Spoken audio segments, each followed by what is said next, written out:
Normalement, c'est parti. Allez, je laisse la même à Xavier.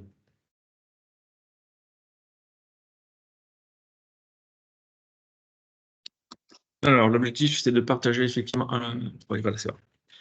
Donc, en gros, ce document, il a comme objectif de rappeler quelques éléments essentiels sur le projet de fermeture du réseau cuivre. Oui. C'est parfait. À distance, il passe par le micro de mon PC, donc normalement, ils m'entendent correctement. Donc, l'objectif, c'est de partager sur les communes qui sont sélectionnées sur le département des Pyrénées-Atlantiques pour Solo 3, répondre à vos questions en tant qu'élus locaux sur ce que cela va changer, ce que ça a amené pour vous administrer, partager sur la gouvernance, les acteurs et les prochaines étapes, donc notamment les grandes dates. Et puis, vous montrer quelque part les premières actions qui vont découler à l'issue de cette réunion. Donc, à l'agenda, en fait, voilà, il y a quelques rappels sur le projet de fermeture du cuivre au niveau des acteurs et des jalons, un focus spécifique sur les communes qui sont embarquées, la gouvernance qui est mise en œuvre au niveau national et surtout au niveau local pour réussir le projet. Donc, vous verrez qu'un certain nombre d'acteurs sont embarqués côté délégants, OI-Fibre, élus locaux et côté Orange en tant que pilote du projet. Et puis côté Orange aussi en tant que OI qui déploie la FIMA. Vous verrez qu'on fera un focus sur le kit de communication qui met à disposition des élus locaux en lien avec les services de l'État et de la Fédération française des télécoms, les prochaines étapes et puis surtout, alors, tour de table et questions. Éventuellement, ce que je vous propose, c'est de répondre aux questions au fil de l'eau plutôt que de tout garder pour la fin. Ce sera plus facile d'interagir avec vous. Alors, ce projet, il est axé en fait autour de la modernisation des réseaux de télécommunications en France. En fait, c'est vraiment un chantier collectif. Donc, on va vous montrer un peu tous les acteurs qui sont embarqués. Et puis surtout, vous faire une photo du rythme progressif de mise en œuvre de ce projet, puisque vous verrez qu'il y a vraiment un cadencement qui se fait dans le temps et qui va nous permettre de monter en puissance et de bénéficier de l'expérience des lots précédents. Alors, la fin du cuivre, finalement, c'est un mouvement qui est inéluctable et qui est un enjeu collectif. Donc, il faut que j'attende que ça bascule. C'est le réseau qui est un peu long.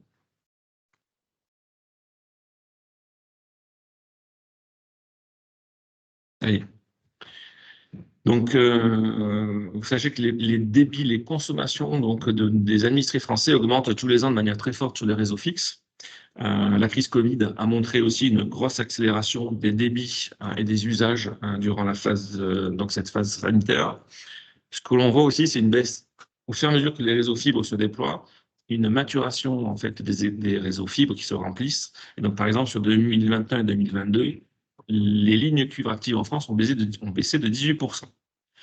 En lien avec cette modernisation du pays, vous savez que le gouvernement français a lancé le plan France Très Haut Débit.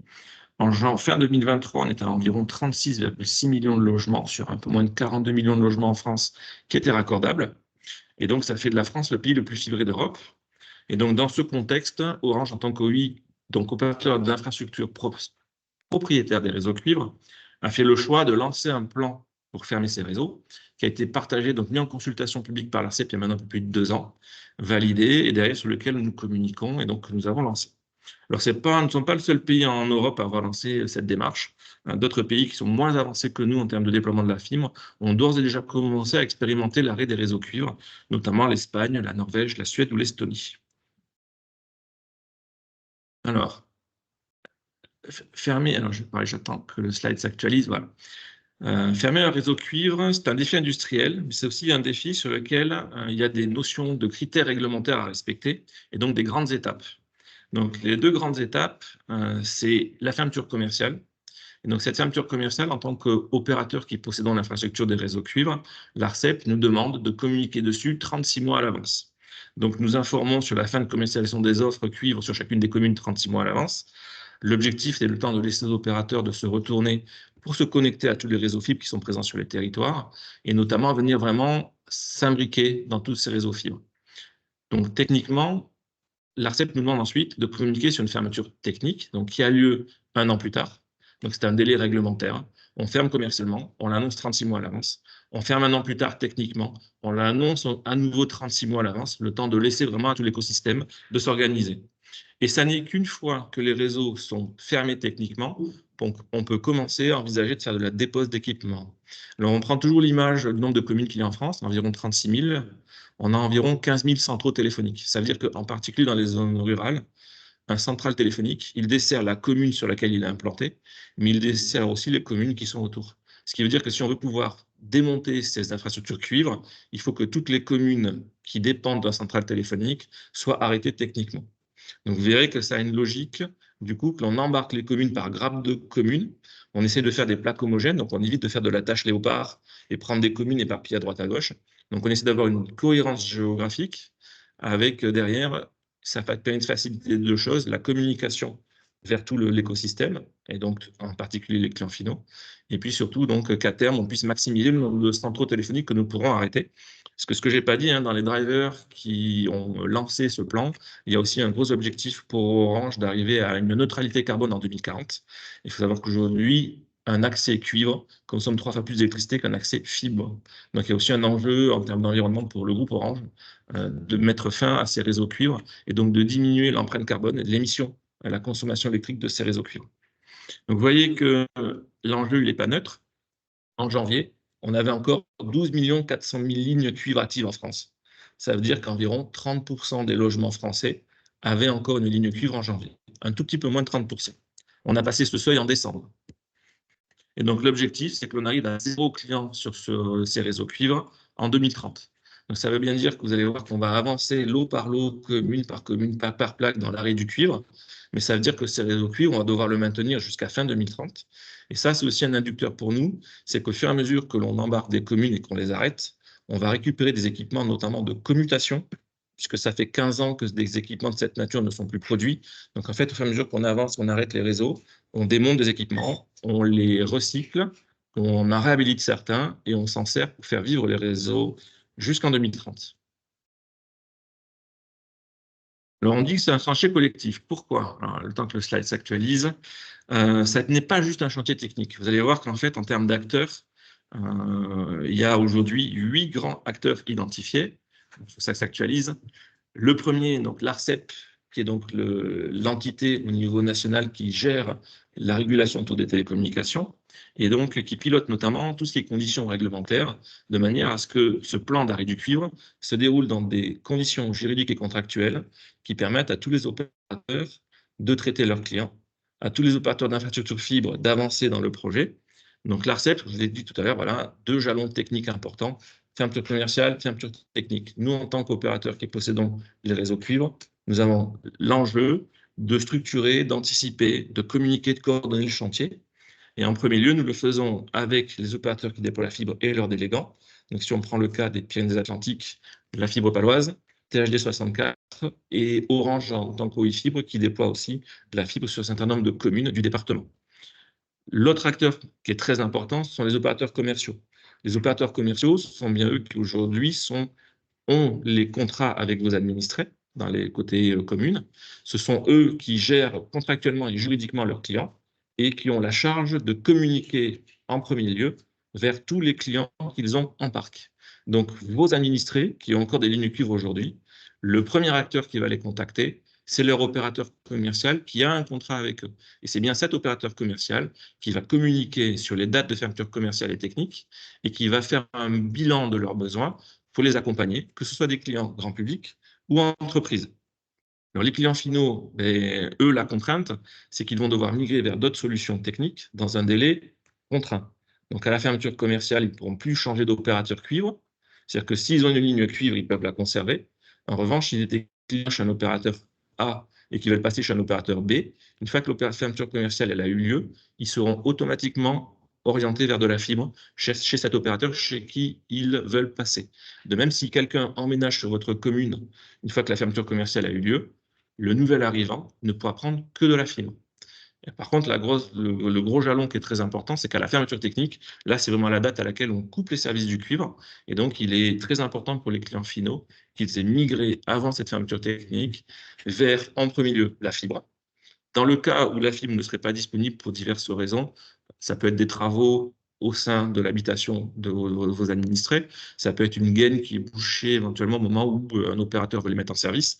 Là, les opérateurs commerciaux ont d'autres solutions à leur main qui peuvent leur proposer de manière transitoire ou définitive en fonction de ce que le client final fait aussi comme choix. Alors, vous avez dû voir qu'en 2023, il y a eu beaucoup de communication au niveau des satellites, puisqu'il y a une nouvelle génération de satellites qui a été mise en place par les grands opérateurs commerciaux en France. On parle aujourd'hui de débits qui atteignent les 200 mégas. De la même manière, au fur et à mesure que la 5G se déploie, il y a maintenant de nouvelles offres qu'on appelle la 5G fixe, avec des débits qui peuvent dépasser les débits qu'on observe sur la fibre dans les zones qui sont couvertes en 5G. Et dans les zones où il n'y a pas de 5G, il y a la 4G fixe qui permet aussi, de manière transitoire ou définitive, aux clients finaux qui auront des difficultés de migration, de pouvoir avoir une solution d'attente. Alors, côté pouvoir public au niveau national, nos services travaillent avec les services de l'État, avec notamment via le biais de la Fédération française des télécoms, avec d'autres grandes associations d'élus. Donc, on travaille avec l'AMF, la MRF, la VICA. Donc, on embarque vraiment tout l'écosystème au niveau des relations institutionnelles au niveau national. Deux gros enjeux, mettre à disposition des éléments de communication qui soient pédagogiques et didactiques. Vous verrez que vous aurez un certain nombre d'éléments qui vous seront fournis. Et puis aussi, vous verrez qu'avec les services de l'État, notre ancien ministre Jean-Noël Barrot avait fait un courrier vers tous les maires et les préfectures des communes des lots 1 et des lots 2. La nouvelle secrétaire d'État au numérique devrait faire un courrier prochainement vers toutes les préfectures et les maires des communes du lot 3. Ça permet que ce courrier il soit aussi utilisé par les opérateurs commerciaux dans la communication qu'ils vont faire aux administrés. Et ça, c'est un point important, parce qu'une des craintes que les élus locaux nous remontent régulièrement, c'est que vos administrés, quand quelqu'un va les appeler pour leur dire que leur ligne cuivre va être coupée quand la fermeture technique aura lieu, certains ont l'impression que ça peut être, alors on a parlé le terme de scam ou de démarchage abusif, et ce courrier signé par la secrétaire d'État du numérique, c'est quelque chose qui donnera en fait un biais officiel à la communication que ces opérateurs commerciaux feront. Et ça, c'est quelque chose qui est important. Alors, le ministère de l'économie a publié fin d'année dernière un article très précis sur le projet de la fermeture du cuivre. De même que vous aurez tous les liens, on vous fournira toute la documentation. Vous avez aussi un article qui a été publié sur service-public.gouv.fr. Et l'ARCEP a publié 2 articles de son côté, un global sur le plan de fermeture du cuivre, et là récemment, un article plus spécifiquement dédié aux professionnels pour qu'ils aient bien en fait une com officielle qui leur précise ce que c'est que la fermeture des réseaux cuivre, dans quel contexte ça se déroule, et on y retrouve y compris donc des cartographies, des listes officielles de communes qui sont publiées. Et donc je finis par vous, élus locaux. Aujourd'hui, notre enjeu, c'est justement de bien vous accompagner, vous fournir toute la communication, les éléments qui vous sont nécessaires. Vous verrez qu'avec les opérateurs qui déploient la fibre sur vos communes, un certain nombre d'actions auront lieu. Par exemple, des forums commerciaux où seront invités les opérateurs commerciaux pour que vos administrés puissent venir à la rencontre de ces grands opérateurs commerciaux. Donc ça, il y a tout un temps en fait d'instances qui seront mises en place. Nous avons dans un kit de communication, on a en fait une sorte de guide à la destination des élus locaux pour retrouver tous ces éléments-là. Alors, il y a un point sur lequel on insiste bien. En tant qu'élus locaux, vous n'êtes pas des commerciaux. Vous n'êtes pas là pour répondre à une question d'un administré qui veut savoir vers quel contrat il doit migrer. Ce sont bien les opérateurs commerciaux qui connaissent les clients qu'ils ont dans leur parc et qui vont en fait les adresser. En revanche, en tant qu'élus locaux, vous avez une grande connaissance de proximité du territoire qui pourra être utilisée, on pourra vous solliciter, notamment côté de l'opérateur d'infrastructure fibre, pour atteindre le 100% fibre sur vos communes. Il y a encore sur vos communes des immeubles sur lesquels les syndics n'ont pas signé des accords, ce qui fait que l'immeuble est raccordable, mais la colonne montante n'est pas câblée parce que le syndic, en assemblée générale, n'a pas validé le fait que l'opérateur fibre câble l'immeuble. Donc, il y a des cas comme ça. Ça peut être pour de l'élagage, ça peut être pour des permissions de voirie. Voilà, donc vraiment un rôle de facilitateur. Bien.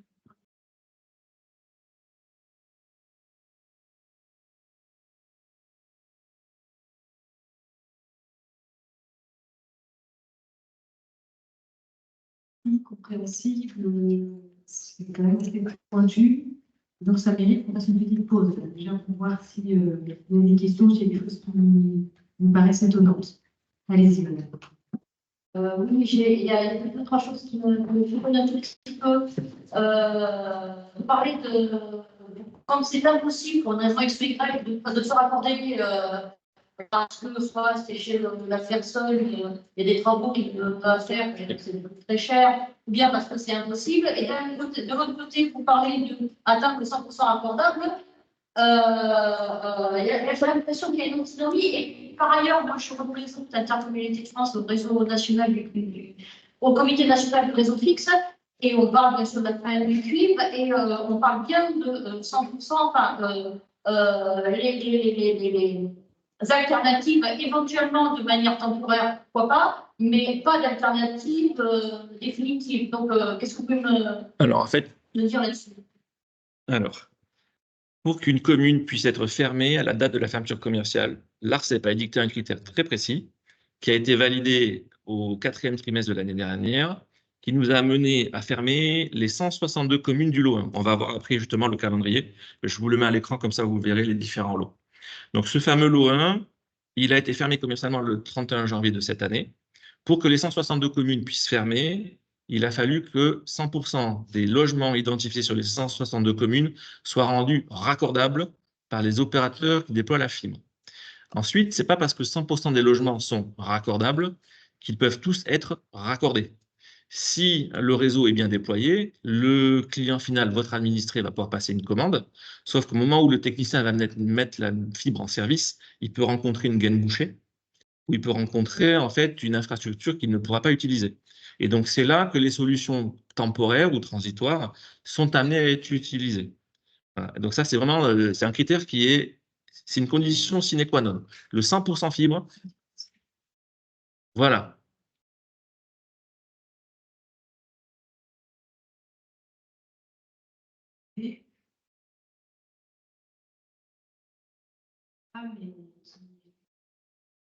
Et pour expliquer à l'instant T que sur cette commune-là, sur ces logements-là, on a une difficulté de terrain. Et donc là, effectivement, les opérateurs commerciaux ont des échanges, je ne sais pas si vous voulez intervenir, ils ont des échanges avec les opérateurs qui déploient la fibre. Et donc, effectivement, il y a un suivi de ces cas complexes de raccordement sur lesquels nous, en tant qu'Ubiquivre, nous n'intervenons pas, parce qu'en tant qu'opérateur qui possédons la boucle locale cuivre, les échanges entre les opérateurs commerciaux qui viennent sur le réseau fibre et les opérateurs qui déploient la fibre, ce sont les opérateurs qui déploient la fibre qui pilotent cette relation. Nous n'interférons pas dans cette relation-là. Mais donc, ces cas complexes, ils vont être suivis. Et c'est là que les opérateurs commerciaux, puisque nous, le jour où la fermeture technique va arriver, on va couper tous les clients cuivre. Donc, il faut bien que, avant cette date-là, vos administrés qui seront dans un cas complexe où ils n'auront pas pu être, le raccordement, in fine, n'aura pas pu être réalisé, il faudra qu'il y ait une solution qui leur soit proposée. Après, ce que je peux aussi vous faire comme commentaire, c'est que, donc, je vous ai montré tout à l'heure qu'il reste environ 30% de lignes cuivre actives. En moyenne, sur le territoire national, quand on cumule les lignes cuivre actives et les lignes fibres qui sont déjà en service, environ 70% des logements ont un accès fixe. Ça veut dire qu'il y a environ 30% des logements au niveau national qui n'auront jamais de ligne fixe active. Soit que ce sont des résidences secondaires ou des logements vacants et qui n'avaient pas de ligne cuivre fixe avant et qui ne prendront pas de fibre non plus. En fait, tout le monde ne prend pas une ligne fixe. Soit aussi le constat que l'on fait aujourd'hui sur les premiers retours d'expérience, c'est que certains de vos administrés, en particulier plutôt les populations jeunes, il y a un certain nombre de clients finaux qui utilisent leur ligne mobile en partage de connexion ou autre et qui ne prennent pas de ligne fibre. Donc vous verrez que sur vos communes, quand on cumulera les lignes au total à la fin, in fine, quand on regardera le taux de pénétration fibre, chaque opérateur suit ces indicateurs-là. En général, en moyenne, au niveau national, on est autour de 70%. Après, ça fluctue en fonction de la ruralité de la commune ou si c'est une commune dense. Donc, vous aurez toujours sur vos communes des logements qui ne seront pas raccordés parce qu'en fait, le propriétaire aura jugé qu'il n'a pas besoin d'une ligne fixe. Voilà. Est-ce que j'ai répondu à votre question?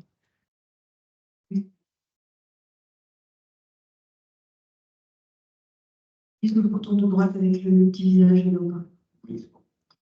Oui, enfin, on a toujours une réponse. On a tous des cas particuliers, je pense.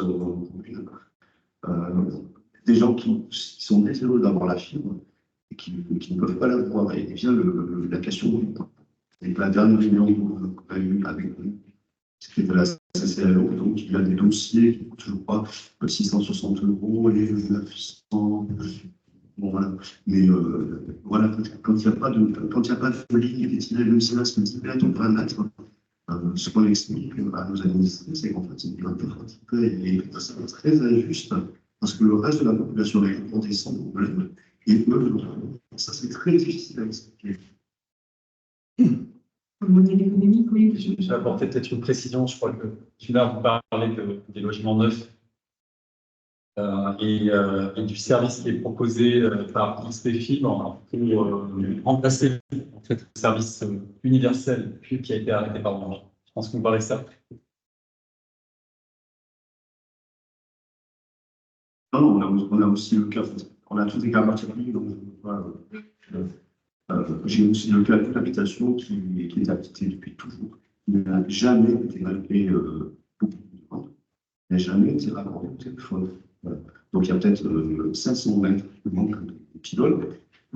C'est un jeune couple qui n'ont pas la fibre, parce qu'ils ont des enfants. Bien sûr, et la maison perd de la valeur parce qu'elle n'est pas raccordée ni au téléphone. Il n'y a rien du tout.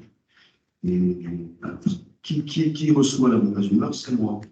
Voilà. Et j'ai eu 3 cas comme ça, mais je ne suis pas capable de leur apporter une réponse. La seule réponse que je leur apporte, c'est que ça va leur donner. Vous ne seriez pas un peu chiracien à porter d'engueulade? Comment? Est-ce que vous ne seriez pas un peu chiracien et à porter d'engueulade? On n'est pas dans la période de réserve européenne, nous sommes. Non, mais c'est déjà sûr que c'est très compliqué. Oui, mais je suis sous-préfète et sur le terrain, je suis moi-même aussi un peu. Alors, j'ai quelques éléments de réponse que je peux amener en complément. Le gouvernement français a mis en place un dispositif de cohésion des territoires. Donc, il y a en fait un système qui permet de subventionner à hauteur de 150 € ou 300 € sous condition de ressources certains travaux. Alors, jusqu'à maintenant, c'était plutôt pour permettre à vos administrés de poser une antenne parabole si vous voulez prendre du satellite ou d'accéder à une box 4G fixe pour utiliser des réseaux mobiles. Il y a un projet qui est en cours d'étude pour que cette enveloppe soit étendue à certains raccordements fibres in fine. Donc ça, c'est un premier point. C'est quelque chose qui est en réflexion. Le deuxième point qui est en réflexion, c'est qu'il y a aujourd'hui donc un groupe de travail national auquel Orange contribue. Donc aujourd'hui, vous savez que tout notre génie civil, donc nos poteaux, nos conduites, nous les mettons à disposition des opérateurs qui déploient la fibre via une offre spécifique. Et à certains endroits, il n'y a pas de génie civil. Donc la question se pose donc dans le champ de responsabilité de ce que les OI fibres sont amenés à déployer. Et il y a donc il y a un groupe de travail avec des échanges qui ont lieu au niveau national pour la constitution, on va dire, avec un partenaire financier, une évolution qui pourrait arriver. Ça devrait être une réflexion qui est en cours sous 2024. Donc il faut se projeter dans le temps, ça va prendre un peu de temps. Mais c'est quelque chose qui permettrait de mettre en place un outil de financement de création de génie civil, notamment sur les mètres que vous évoquez, qu'il manque encore aujourd'hui. Donc, techniquement, on appelle ça la D3. Si jamais vous voulez intervenir, surtout, n'hésitez pas. Voilà. Et donc, ça, c'est quelque chose qui a été identifié. Donc, on contribue, on est un acteur important de cette réflexion-là. Tous les opérateurs qui déploient la fibre en France sont aujourd'hui embarqués dans cette réflexion. C'est quelque chose sur lequel on a un souhait d'aboutir en 2024 sur une prise de décision. Après, vous dire à partir de quand les premiers travaux pourraient commencer, c'est un petit peu trop tôt, mais effectivement, c'est quelque chose qui permettrait de résoudre, par exemple, le cas que vous venez de citer. Voilà. Avec soit la création de génie civil en conduite, soit éventuellement des artères aériennes qui pourraient être amenées à être posées. Voilà.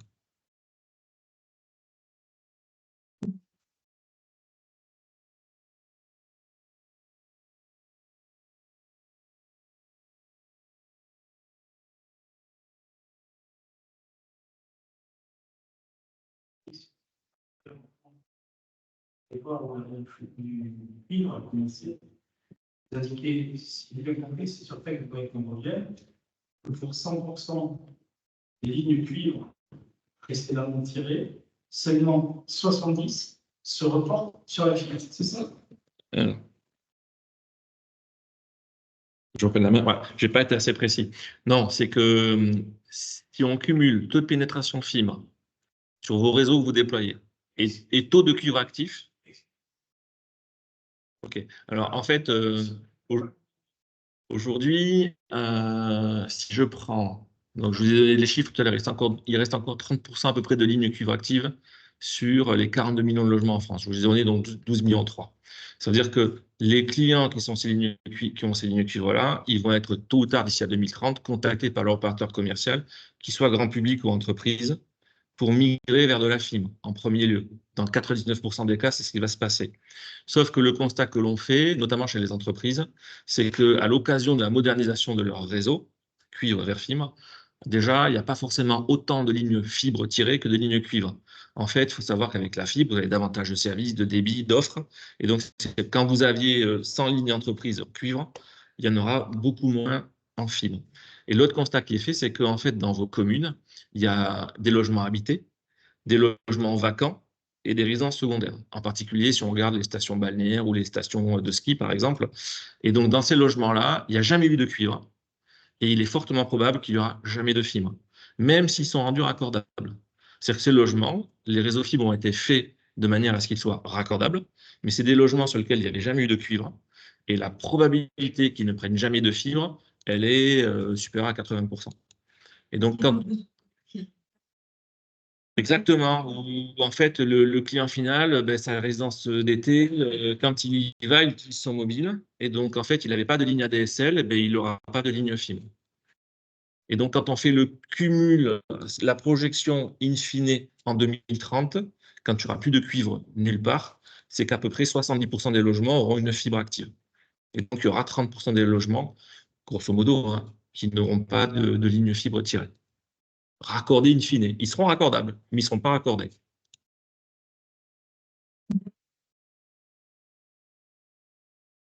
Je vais digérer la base de l'information, sûr qu'on avait bien tout compris, et puis prendre des questions.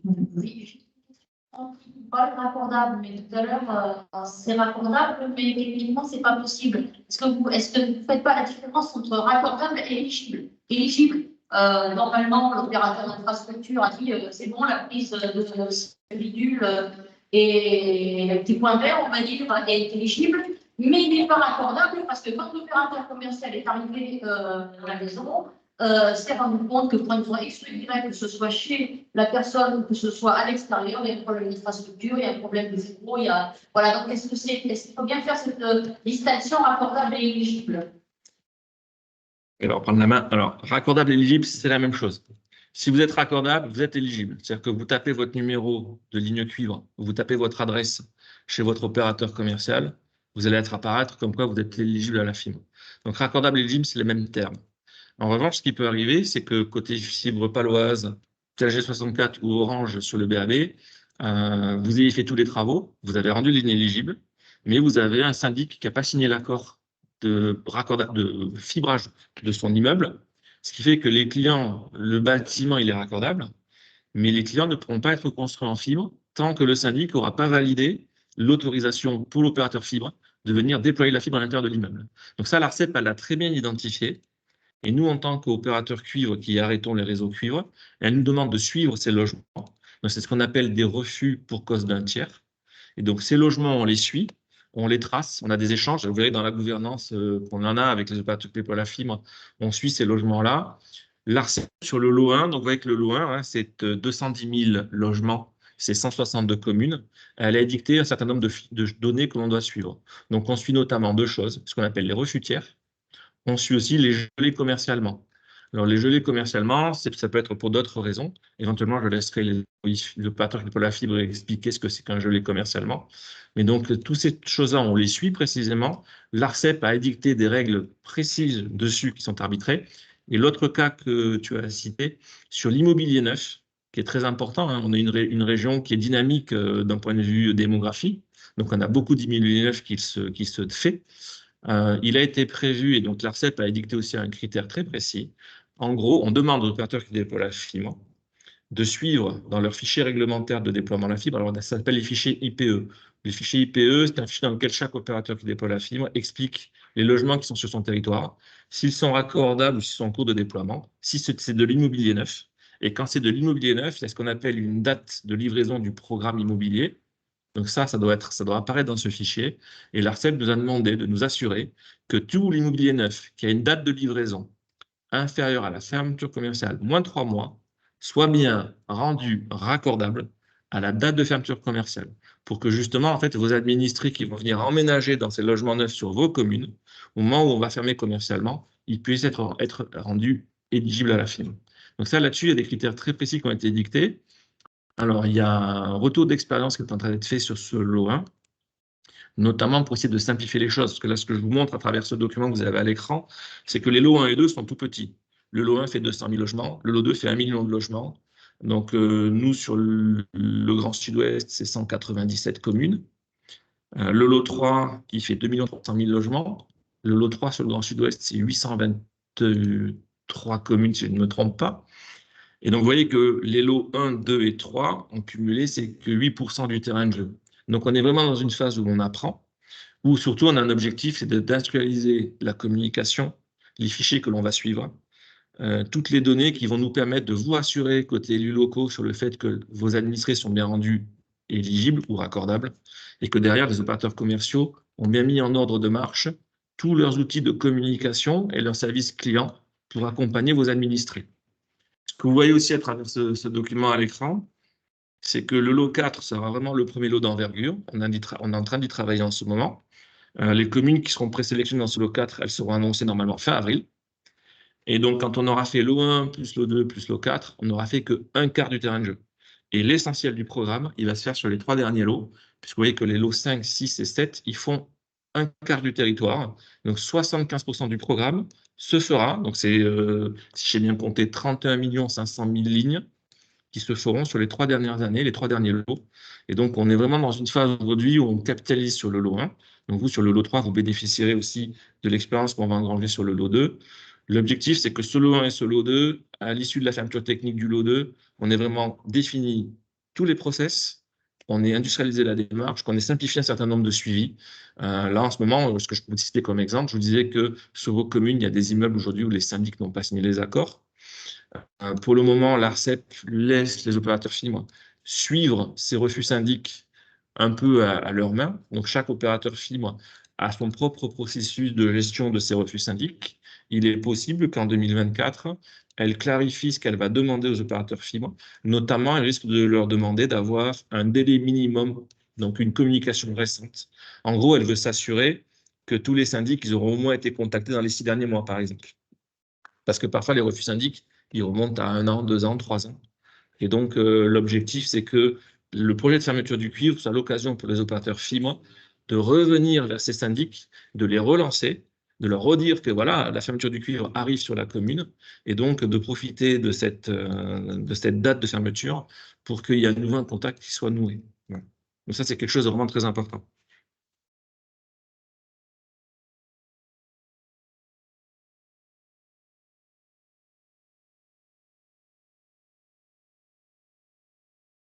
Au niveau du rapport d'industrie, mais après, pour les maisons, lieu rural, je parle, logement neuf, les zones qui s'installent, se construisent sur un lot. Le problème, c'est, pour le branchement à la fibre, c'est les devis qui sont proposés, ce qu'on fait au branchement d'un fait par l'autre, c'est des devis exorbitants.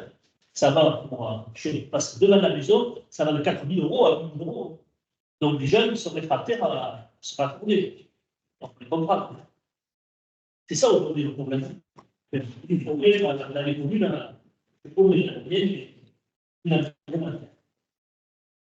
alors, je tiens à préciser que sur ce sujet, depuis maintenant quelques mois, les devis qui sont envoyés aux particuliers se limitent au droit du terrain. Donc, c'est assez maîtrisé en termes de montant. Ça n'était pas en 2023, et à partir de la fin 2023 jusqu'à aujourd'hui, ça l'est plus. Donc, je pense que vous aurez rencontré beaucoup moins de problèmes de ce type. Alors, je ne sais pas si c'était l'objet de débat. En gros, le droit du terrain, c'est une limite entre le terrain et éventuellement la voirie qui passe devant. Voilà, vous tirez le trait, c'est ça le droit du terrain. Il faut voir, je ne sais pas comment expliquer, etc. On vous mettra avec Benjamin, l'ARCEP a publié un article qui explique sur l'immobilier neuf, justement les différentes responsabilités. Il y a un schéma, vous y retrouverez, je pense, cette limite de droit du terrain. On vous le mettra au compte-rendu également. Comme ça, vous le retrouverez dans la documentation. Alors, je passe au slide d'après. Alors, justement, voilà. Alors, le lot 3. Ce lot 3, sur les Pyrénées Atlantiques, il représente 35 communes. Donc, comme vous le voyez, on a introduit de nouveaux EPCI, puisque vous retrouvez la CA du Pays Basque, la CA Pau-Béarn-Pyrénées, la Cortaise, Louis-en-Béarn, Béarn-des-Gaves, Haut-Béarn et Pays de Naye. Donc, effectivement, par rapport au lot 2, on a élargi, puisque si je ne me trompe pas, sur le lot 2, il n'y avait que 2 EPCI qui étaient embarqués. Donc là, on est passé sur une volumétrie plus importante. Et vous verrez que dans le lot 4, dans la construction du lot 4, on va venir justement compléter les communes dans les EPCI déjà embarqués, avec comme objectif de maximiser les centraux téléphoniques que nous pourrons arrêter. Alors, si on rentre dans le détail, alors les chiffres qui sont à l'écran ont été faits avec les données des fichiers IPE les plus récents qu'on a pu prendre. Donc, en fait, on utilise les données que chaque opérateur fibre publie. Alors, ce que vous retrouvez ici, donc, vous avez une cartographie vous retrouvez en vert les communes qui étaient dans le lot 2, en rouge les communes qu'on vient d'ajouter sur ce lot 3. Donc, il y a 35 communes. Les opérateurs qui sont embarqués, donc la fibre paloise est HD64. Sur ces 35 communes, à date, donc hors éventuel immobilier neuf qui pourra arriver dans les mois qui viennent, on a 19 043 logements qui sont identifiés et 97,33% de ces logements sont déployés FTTH, donc sont raccordables. Sur ces 35 communes, il reste 509 logements dans ce qu'on appelle le reste à faire, y compris l'immobilier neuf qui est identifié à date. Donc, s'il y a des nouveaux programmes immobiliers qui sortent de terre, s'ils ont une DLPI, qui est donc une date de livraison des programmes immobiliers qui est inférieure à la fermeture commerciale, moins 3 mois pour le lot 3, ils viendront s'ajouter à ce reste à faire. Donc, un des enjeux que nous avons, nous, maintenant, tous les mois que nous suivrons avec TLG64 et la fibre paloise, ça sera de regarder comment ce reste à faire évolue, puisqu'on va devoir arriver à la fermeture commerciale du lot 3 à 100%. Donc, on est à 97,33%. Il faut qu'on arrive à 100. Alors, ce que je n'ai pas dit, c'est que les critères de sélection des communes se basent justement sur le fait qu'il fallait qu'à minimum, au moment où on a construit le lot, 95% des logements soient déjà raccordables. Donc, c'est les mêmes critères pour le futur lot 4 qu'on est en train de construire. Et on agrémente ça aussi. On vise que des communes sur lesquelles la fibre est déjà bien avancée. Donc, on n'embarque pas de communes sur lesquelles il y avait plus de 40% de lignes cuivre actives. En fait, plus il y a de lignes cuivre qui sont encore actives, c'est-à-dire que la fibre a été récemment ouverte, plus ça va nécessiter de l'accompagnement par les opérateurs commerciaux. Et donc, l'ARCEP pilote un chantier tous les mois qui s'appelle la multilatérale, fermeture du cuivre, auquel contribuent tous les opérateurs qui déploient la fibre, où sont présents tous les opérateurs commerciaux, je vais y arriver. Il y a aussi des associations, Avita ou autres, qui y sont représentées. Et donc, on partage sur les critères techniques qui sont utilisés. Et donc, les opérateurs commerciaux ont souhaité qu'on embarque des communes où il y a moins de 40% de lignes cuivre actives. Voilà. Donc, sur ces 35 communes, les 4 grands opérateurs commerciaux sont présents. Donc, Free, Bouygues, SFR, Orange. Et donc, on verrait que dans les actions de communication que les opérateurs fibre et le délégant auront sur vos territoires, quand il y aura des forums commerciaux, l'idée, c'est que ces 4 grands opérateurs commerciaux soient invités et soient présents.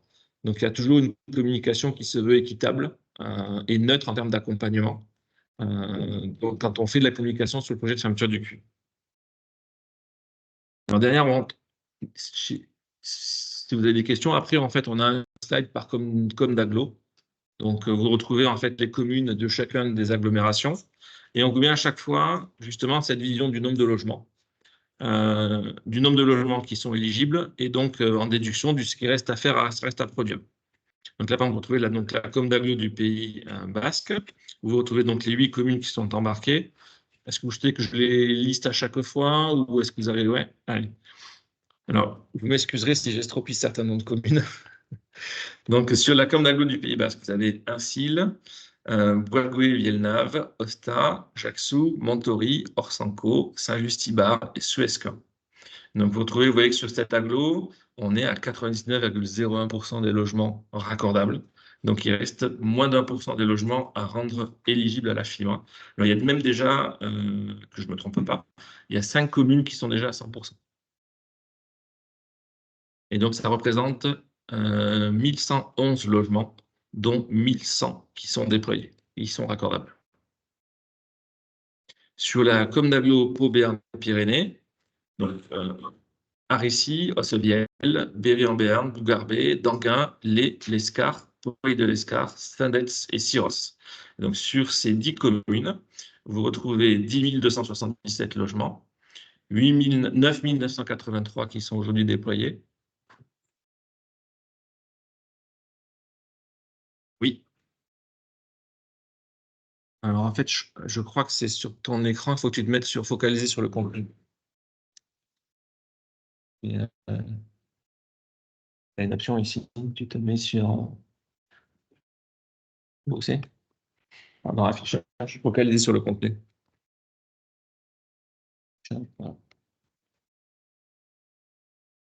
Voilà. Donc, sur Pau Béarn Pyrénées, on est à 97,14% de logements éligibles. Et il y a 2 communes qui sont à 100%, Bougarbet et Syros. Sur la Cortès, on a embarqué 3 communes. Maslac, Sarpourens, Vieille-Ségur. On est à 97,95%. En fait, il y a une seule commune qui n'est pas à 100%, c'est Maslac. Et vous voyez qu'au global, il y a 877 logements. Donc, sur la commune de Maslac, vous voyez, en fait, il y a 503 logements déployés sur 521. Donc, il reste 18 logements à raccorder à la fibre. Sur la CC des Luy en Béarn, donc on a Montardon, Navaillangos, Sauvagnon, Vivin. Et donc, on est à 95,97%. Alors, je vous disais tout à l'heure qu'on avait pris que des communes qui étaient à plus de 95%, sauf que là, vous voyez à l'écran qu'il y en a une qui est à 94,19%. C'est qu'entre le moment où on a fait notre travaux de sélection des communes et la date d'aujourd'hui où on a l'extrait des fichiers IPE, le nombre de logements raccordables, il y a de l'IMO 9, par exemple, qui est sorti et qui n'est pas encore du coup raccordable. Donc, sur la commune de Montardon, on a un petit rattrapage à faire puisqu'on est à 1183 logements déployés sur 1256. Et donc, on a jusqu'à la fermeture commerciale pour atteindre le 100%. Donc, on a encore 2 ans. Il y a quelques cas comme ça, ça arrive. Hein, voilà, ça fait partie des communes qui sont dynamiques d'un point de vue démographique, où il y a des programmes immobiliers qui sortent de terre et qui viennent du coup impacter ce qu'on appelle la vie de réseau et les déploiements des opérateurs fibre. Alors, sur la CC Béarn-et-Gave, on retrouve Hautevielle, Saint-Martin-Bidrin et, alors je sais si on dit Jas ou Jas. Donc, on est sur ces 2 communes, 260 logements, 100% déployés. Sur le Haut-Béarn, Agnos, Estos, Ledeux, Précillon, on est à 98,9%. Et vous voyez qu'en fait, il reste 17 logements à déployer sur 1547. Donc plutôt sur des communes qui sont quand même très évoluées, donc déjà quasiment proches des 100%. Alors, sur le pays de Naï, on retrouve Bust, Bordère, Parlis-Pietà et Saint-Habit. Et on est à 1114 sur 1128, donc il en reste 14. Et on est à 98,76%. Il y a 2 communes à 100%, Parlis-Pietà et Saint-Habit. Donc là, on a fait le tour des communes. Je ne sais pas s'il y a des questions particulières sur les communes elles-mêmes. Sinon, après, on parle plutôt de gouvernance, justement, des échanges qui vont avoir lieu, de ce qui va être mis en place avec les opérateurs fibre. C'est bon pour vous? À distance aussi? Alors, naturellement, on ne l'a pas dit, mais vous aurez la présentation, naturellement.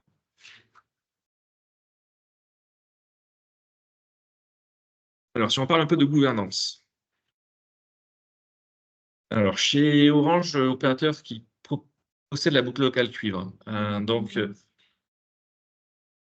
Oui, il faut que j'attende qu'il s'actualise. C'est le réseau qui est un peu lent, je suis désolé. Non, non.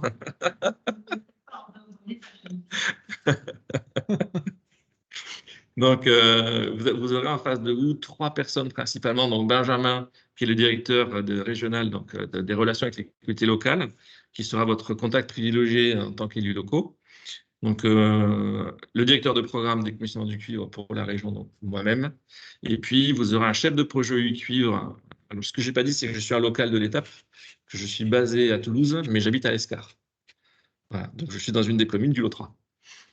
Et donc, le chef de projet de l'opérateur Cuivre Orange qui suivra vos communes, il est à Saint-Paul-les-Dax.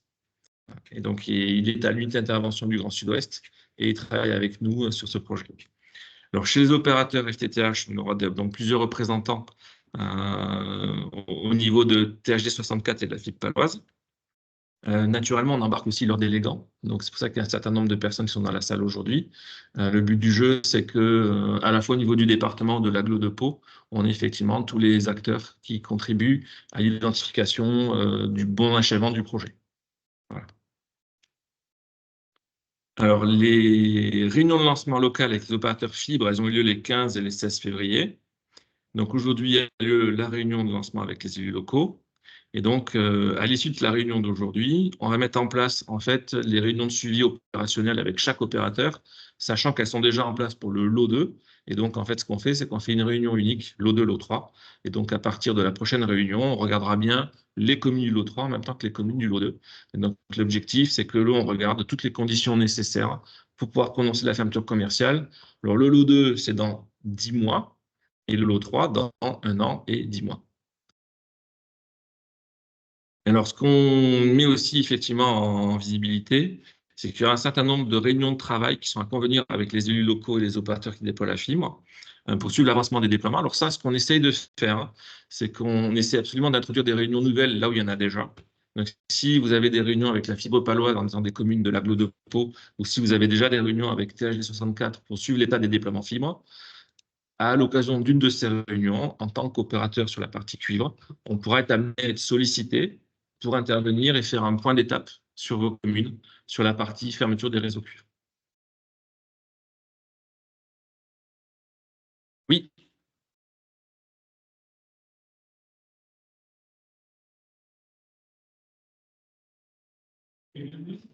Voilà, une question parce que est-ce que vous avez l'intention de venir voir un peu les communes? Parce que moi, je me mets à la place de tous les maires, hein, donc on connaît notre territoire, on connaît les maisons, on connaît tous les travaux qu'il y a eu pour le déploiement de la fibre, et on sait à peu près les habitants, on connaît nos habitants. On sait qu'il y aura des récalcitrants qui vont apprendre rien, mais qui vont gueuler quand plus le téléphone. Donc je ne sais pas si vous avez prévu de faire des réunions par groupe de communes, etc., pour entendre les maires, pour vraiment parler des communes. Et je prends mon avis, je ne sais pas si les gens partagent, mais c'est important qu'on puisse partager nos problèmes avant de le faire bien en amont de l'étude que vous êtes en train de faire, pour vraiment essayer de voir les soucis qu'on peut avoir. Après, vous avez l'expérience, vous avez le 1, le 2, etc.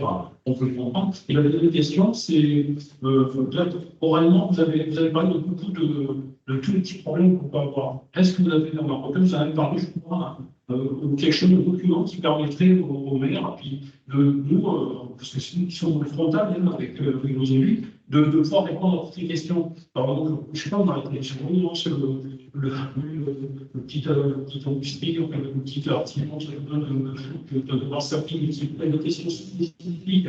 On va essayer d'avoir une liste à faire, mais voilà, toutes les solutions techniques que vous pouvez proposer, et puis donc voilà, moi je suis venu dans le petit village, je suis très heureux d'avoir la fibre, mais je sais que j'ai quelques personnes, c'est compliqué. Oui, vas-y. Alors, je vais répondre sur la première question, parce qu'effectivement, elle est importante et ça sera aussi un rebond à ce qui a été dit. Donc, effectivement, sur l'O3, il y a déjà eu une réunion de partage sur lesquelles on s'est déplacé physiquement on fait dans les UPC, on a regroupé les communes. Il y a cette réunion de lancement, mais bien sûr, ce que tu es en train de présenter, Xavier, c'est important, c'est la gouvernance. Et la gouvernance, elle a pour but de répondre effectivement à « je suis raccordable, je ne suis pas raccordé ». Et ça, c'est tous les sujets que l'on a, qu'on va rencontrer. Mais parce que bien évidemment, je ne suis pas raccordé, et si on parle d'échec de raccordement, c'est-à-dire j'ai vu la fibre et à un moment donné, je n'ai pas pu y arriver pour X raisons, il faut voir aussi ce projet de décommissionnement de cuivre comme une opportunité justement pour accompagner les communes, enfin tout le monde les administrer, pardon, pour les accompagner à obtenir cette fibre-là. Parce qu'on va travailler avec les opérateurs d'infrastructure FTTH, on va travailler aussi avec vous pour s'assurer d'avoir identifié les blocages pour arriver aux conditions que l'on aura de l'ARCEP, pour pouvoir fermer techniquement. Donc ça, c'est une première opportunité d'être en proximité de vous, parce qu'évidemment, on se rapprochera aussi de vous, on sera présent. Alors, on sera présent de différentes manières au travers de cette gouvernance-là pour des problèmes, mais on sera présent aussi avec les opérateurs d'infrastructure FTTH qui pourront faire des forums commerciaux. Mais on l'a déjà aussi proposé en tant qu'opérateur d'infrastructure cuivre de faire des réunions publiques avec l'opérateur d'infrastructure FTTH aussi. Hein. Si vous aviez besoin de donner une information un peu plus précise auprès de vos administrés, on peut aussi, et on se rend disponible pour vous accompagner. Ce qui est sûr, c'est qu'on identifie que tout le monde, pour X raison, ne pourra pas être raccordé. Il y aura toujours un petit pourcentage. Et quand on parle de très haut débit, on ne parle pas forcément de la fibre. Il est évident qu'il y a d'autres solutions aussi, notamment le satellite ou la 4G, 5G en fonction, enfin peut-être pas la 5G de suite. Mais ce que je veux dire par là, il ne faut pas que vous voyiez un frein à un moment donné sur des coûts ou autres de raccordement à la fibre, parce qu'il y aura toujours potentiellement d'autres solutions. En tout état de cause, soyez convaincus qu'on sera en proximité pour vous accompagner. C'est vraiment un projet d'envergure nationale, c'est un projet pour tout un chacun, et notamment de communication des collectivités. Et sur le deuxième point… Alors justement, le deuxième point, c'est parfait, ça fait la transition avec le document que vous avez à l'écran. Donc, vous aurez toute la présentation. On a fait un slide où vous retrouvez justement les grands articles et tous les documents qu'on vous mettra à disposition. Alors, le premier, on a fait exprès de le mettre au tout début, c'est le nouvel article qui a été publié sur le site du ministère de l'économie, donc .gouv.fr, qui s'appelle « Le très haut débit pour tous ». Donc, il est assez récent. Il reprend en fait l'intégralité de ce que c'est que la projet de fermeture du cuivre et vous y retrouvez des questions-réponses. Donc ça, c'est une communication officielle de l'État sur un site en .gouv.fr. L'autre chose qu'on avait fait dès le début du lot 1, donc Benjamin vous mettra le lien vers le kit de communication dans le compte-rendu, avec la Fédération française des télécoms, qui regroupe 3 des 4 grands opérateurs nationaux. On a créé un kit de communication neutre. Donc, c'est un kit de communication sur lequel il n'y a pas de logo d'opérateur. C'est un kit de communication dans lequel vous retrouvez, c'est la petite photo à droite, il y a une plaquette pédagogique, il y a des modèles d'articles qu'on peut utiliser pour de la communication digitale ou dans une gazette municipale papier. Il y a des questions-réponses, il y a une vidéo. En fait, il y a tout un élément, toute une batterie d'éléments que vous pouvez utiliser, soit pour faire de l'affichage, soit pour faire carrément du boitage ou mettre des affiches et des flyers à disposition dans vos mairies, dans les halls d'accueil. Et donc, cette communication, elle est publique, elle est disponible sur Internet. Donc, nous, on vous la met à disposition, mais vos administrés pourront très bien eux-mêmes aller la chercher. C'est sur le site de la Fédération française des télécoms, et c'est une communication qui se veut neutre en termes d'affichage d'opérateurs. En complément de ces données-là, nous, d'un point de vue réglementaire, on affiche sur notre site orange.com dans la médiathèque réseau des éléments que l'ARCEP nous demande de publier à chaque fois qu'on avance dans le calendrier. Donc, chaque fois qu'on a une modification sur un lot ou qu'on affiche un nouveau lot, il y a des données que l'on publie. J'y reviendrai juste après, parce que il y a quelque chose qui vous intéressera dedans. L'ARCEP, comme je viens de le dire tout à l'heure, a publié un article qui s'appelle « Que va changer la fermeture du réseau cuivre ?» qui est vraiment grand public. Il détaille le plan de manière très large. Il y a à nouveau une base de questions-réponses avec les grandes questions-réponses que vos administrés se posent. Donc, à chaque fois, cet article, il évolue. Les questions, on en rajoute. Donc, c'est un travail qui est fait en concomitance. Et là, il y a un nouvel article qui vient de sortir il y a quelques semaines pour la partie professionnelle. Donc, vous êtes un professionnel, vous avez des questions sur ce que la fermeture du cuivre va impacter pour moi, en tant que professionnel. L'ARCEP a mis à disposition un nouvel article là-dessus. Et puis, donc, le dernier, c'est l'article qui est publié sur le site service-public.fr et qui reprend aussi sur l'anticipation du projet de fermeture des réseaux cuivre. Donc, cette base documentaire, elle sera vraiment mise à disposition. Vous y retrouverez donc des éléments de communication. Et enfin, le dernier point, ça c'est plus spécifique pour vous, élus locaux, on a, dans le cadre du lot 1 et du lot 2, publié ce qu'on appelle un guide pratique à destination des élus locaux. Ce guide pratique, on est en train de le faire évoluer pour vous, élus locaux des communes du lot 3. Et donc, il est en train d'être finalisé. On devrait pouvoir l'avoir dans les semaines qui viennent, assez rapidement. Et il vous sera envoyé spécifiquement, donc c'est Benjamin qui vous communiquera. Hein. Et donc, dans ce guide pratique, vous retrouvez tous ces éléments de communication que vous avez à l'écran et aussi des choses un peu plus factuelles de réunions organisées en local en termes d'information, de propositions de planning surtout. Vous avez un rétro-planning, voilà, la fermeture technique, c'est dans 1 an et 10 mois. Mais pendant ces 1 an et 10 mois, qu'est-ce qu'en tant qu'élu local, j'aurai l'opportunité et l'intérêt de réaliser comme communication vers mes administrés. Voilà.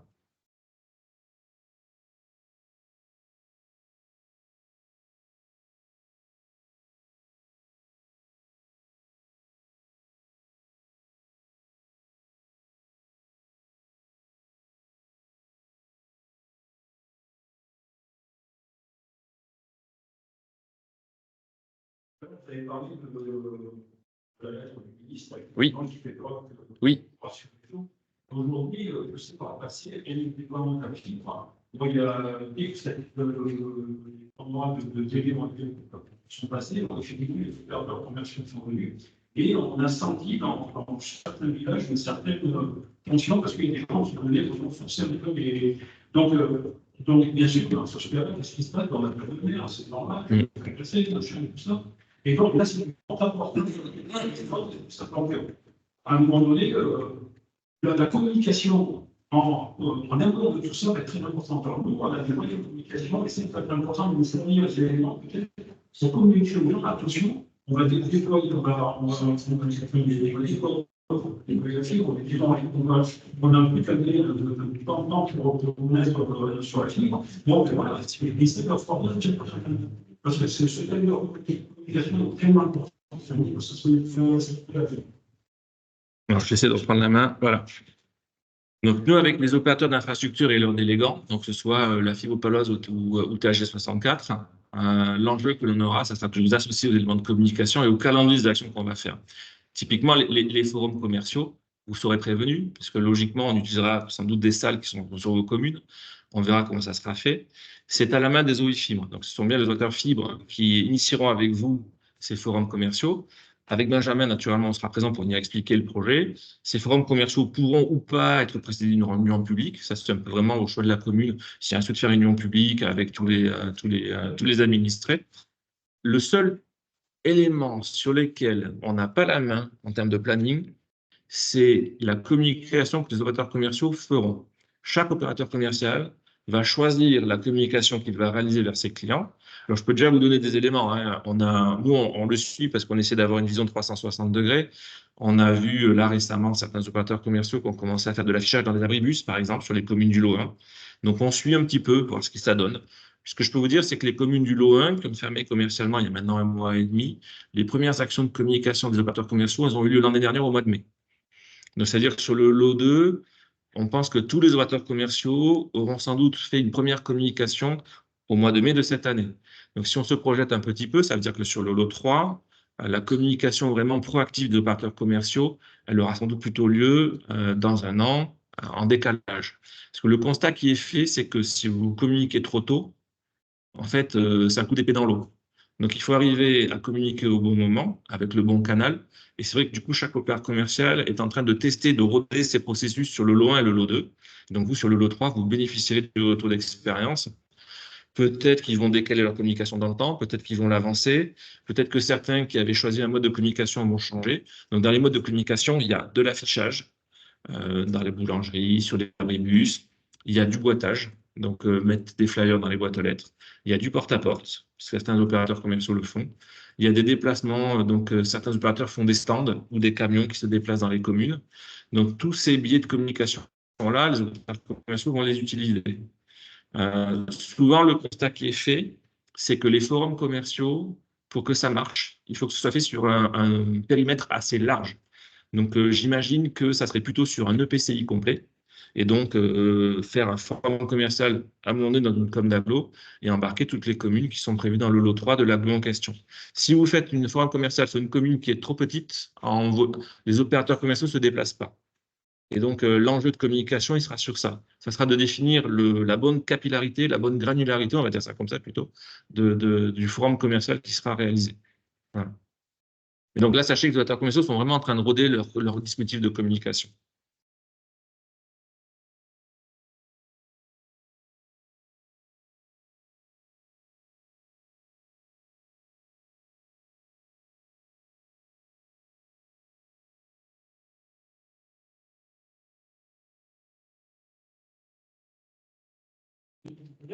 La communication est vitale parce qu'on s'aperçoit dans la base du village, qui c'est des plateformes fibrées, ça veut dire, c'est soit les personnes âgées qui n'ont pas la nécessité, ou alors les personnes les plus fraternes, les plus jeunes. Donc, c'est ces personnes que nous les mettre dans ce continent. Oui. Donc, c'est super important. Alors justement, ça me fait la transition avec le document que je vous ai mis à l'écran. L'idée, c'était de voir les caravelles commerciales, justement, vous appeliez les forums. Les forums commerciaux, au marché, vous voyez. Là, on peut toucher un certain nombre de personnes, et c'est peut-être plus agréable. Je ne sais pas si ça se fait, mais sur des temps conviviaux comme ça, sur des marchés, ces moments où on rencontre les gens sont pas dans des postures de réflexion, ils viennent faire leurs courses, ils peuvent récupérer un peu d'informations entre une salade et du chèvre. Allez-y. Donc, non, la communication, très clairement, la communication, c'est vraiment un sujet qui est au cœur du projet. Donc aujourd'hui, certains opérateurs commerciaux font ce genre de communication-là. Donc je pense que là, ils sont en train de tous roder les éléments qu'ils vont utiliser sur le lot 1 et le lot 2. Je vous ai montré les volumétries, 162 communes au lot 1, un peu plus de 800 au lot 2. Donc nous, on en a 196 sur notre territoire. On travaille avec les opérateurs FIB pour voir un petit peu les meilleures actions de communication qui peuvent être faites. Alors, moi, je peux vous dire, par exemple, sur la ville de Vénère, dans le 31, on a fait un premier forum commercial. Le constat qu'on a fait, c'est qu'il était peut-être fait un petit peu trop tôt.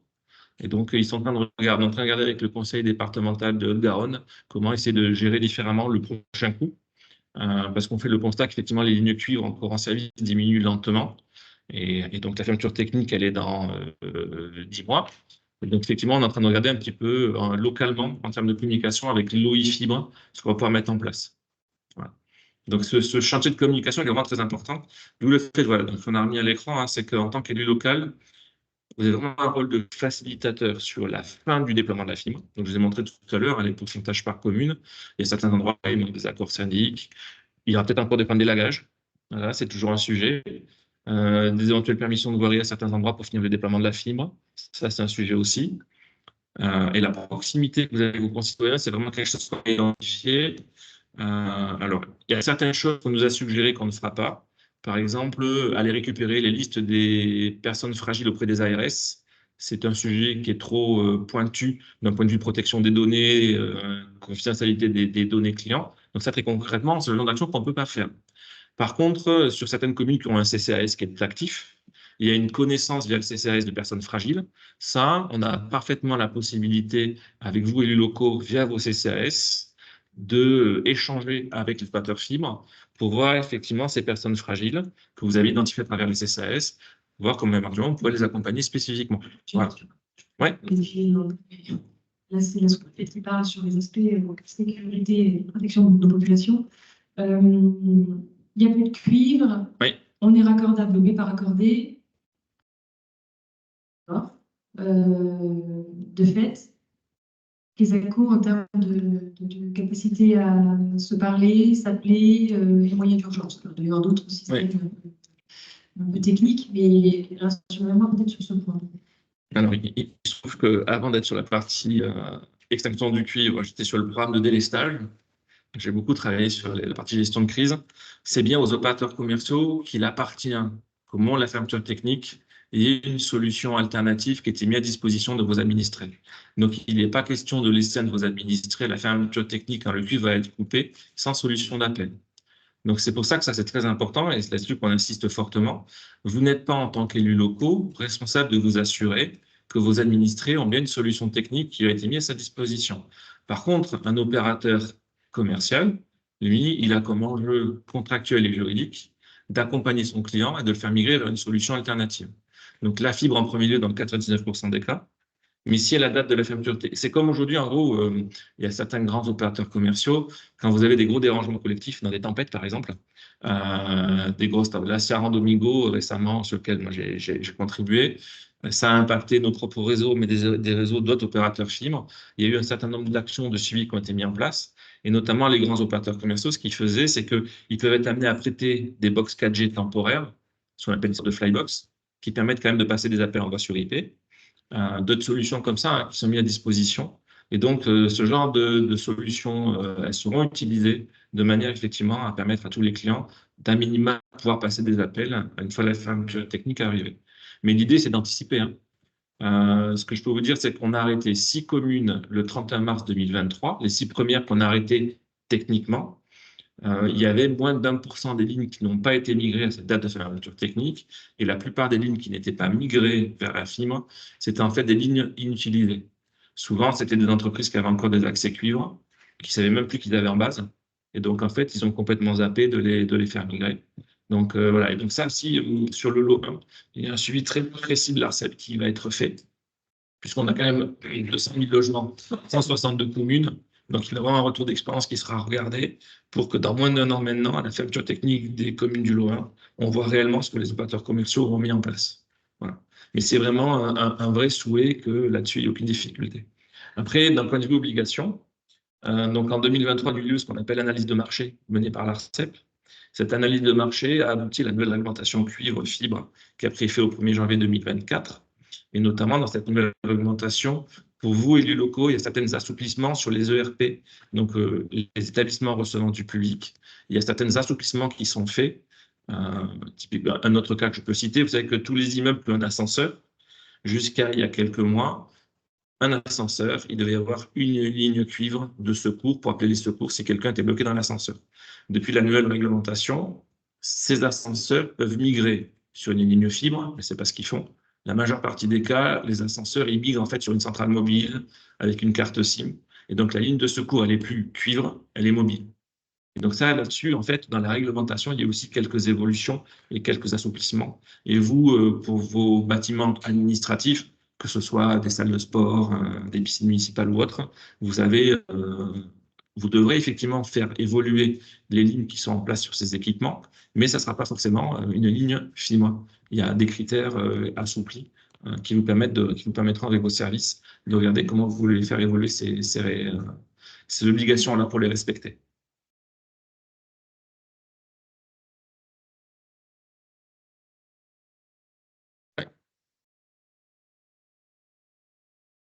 Alors là, il faut juste attendre que ça bascule, en espérant que vous arriviez à le lire. Alors, il vous sera mis à disposition. Ce slide, en fait, il remonte les 4 grandes étapes pour l'impact en tant que maire de ce qui se passe sur une commune. Donc, la première étape, donc ce lot 3, on l'a défini l'année dernière. Il a été partagé avec vous du 7 juin au 15 septembre. Donc, c'est la première partie. Voilà, phase de partage entre les acteurs. Donc, c'est le point 1.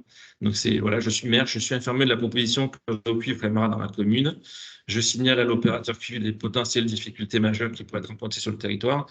Moi, dit autrement, mon lot 3 sur ma région du Grand Sud-Ouest, à la base, c'était 878 communes. Et j'en ai 55 qui sont sortis, puisque j'en ai 823 qui ont été retenus. Dans les grandes causes qui ont fait que des élus locaux n'ont pas souhaité être embarqués dans le lot 3, il y a eu sur un département des difficultés de déploiement fibre, donc toutes les communes ont été sorties, c'était quasiment une 50aine de communes. Et la demi-douzaine de communes qui restaient, c'était plutôt des problématiques de dire que c'était un peu tôt, qu'ils ne se le sentaient pas, qu'ils préféraient attendre un petit peu et qu'ils verraient pour le lot 4. Alors, la phase 2, effectivement, voilà, donc de l'annonce de la date prévue de l'arrêt du cuivre. Donc, on a les dates pour vos communes, puisque c'est 31 janvier 26 et 31 janvier 2027 pour la fermeture technique. Ça veut dire que vous, en tant qu'élus locaux, vous allez pouvoir informer vos concitoyens du fait que les réseaux télécoms vont se moderniser sur la commune, sous-entendu que le réseau cuivre va être arrêté au profit du réseau fibre, qui sera donc désormais, à la fermeture technique, le seul réseau filaire qui va rester. Donc là, l'objectif, c'est que vous puissiez communiquer avec tous les éléments de communication dont on a discuté.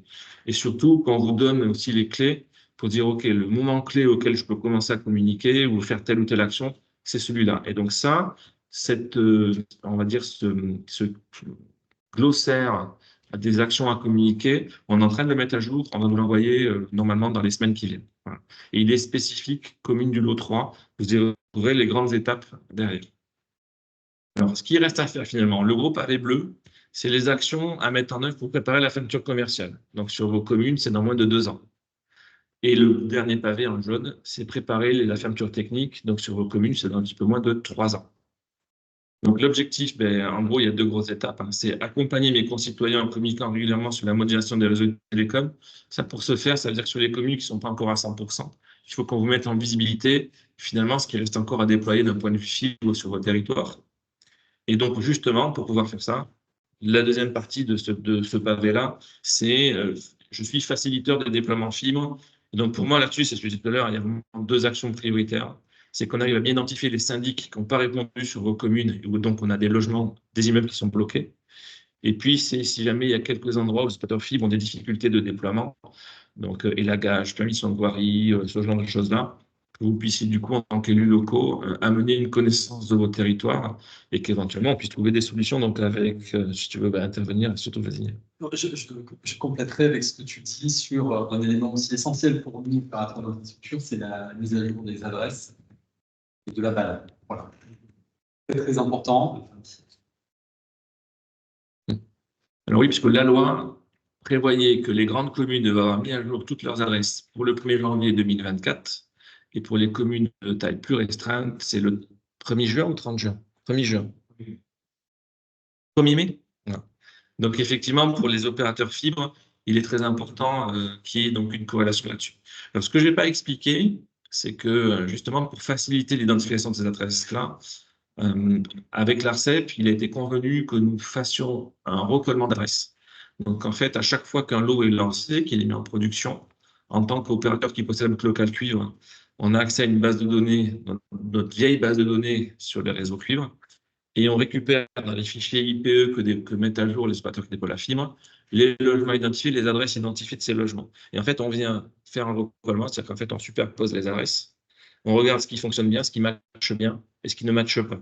Et donc, on fournit un résultat. Donc, c'est un outil qui tourne et qui utilise en fait les adresses littérales qui sont dans les bases de données, mais aussi des positions qui sont géolocalisées des réseaux cuivres. Alors, le truc, c'est que parfois, ces géolocalisations, elles datent un peu. Donc, on a une intelligence artificielle qu'on a développée aussi qui permet de travailler sur ces données-là. Et donc, l'objectif, c'est qu'on mette en visibilité des opérateurs fibres les adresses qui ne matchent pas. Et donc, grosso modo, si je vous donne les détails, sur 100 adresses, il y en a 94 qui matchent, et il y en a 5 qui ne matchent pas, et où, avec les orifibres, on a des actions à regarder. Et il y a 1% des adresses où ni nous, côté cuivre, ni les opérateurs fibres, côté déploiement fibre, n'arrivent à savoir ce qu'est cette adresse-là. Et donc là, en fait, on communique ce pourcentage, c'est 1%, un peu moins de 1%. On le communique aux opérateurs commerciaux pour qu'eux, ils reviennent vers leurs clients et que leurs clients mettent à jour les adresses.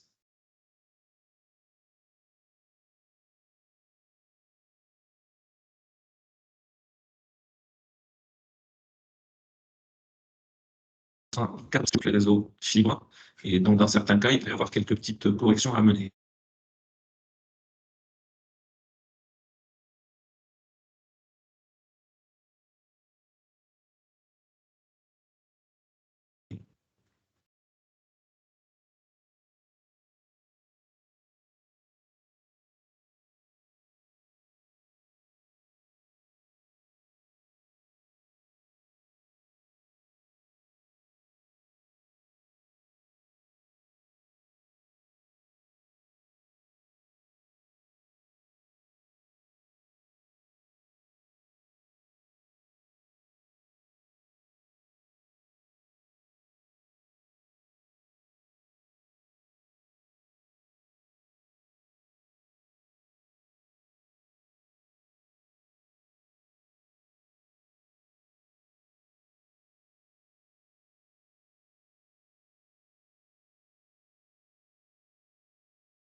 À distance, vous devriez m'entendre à nouveau, j'ai été déconnecté.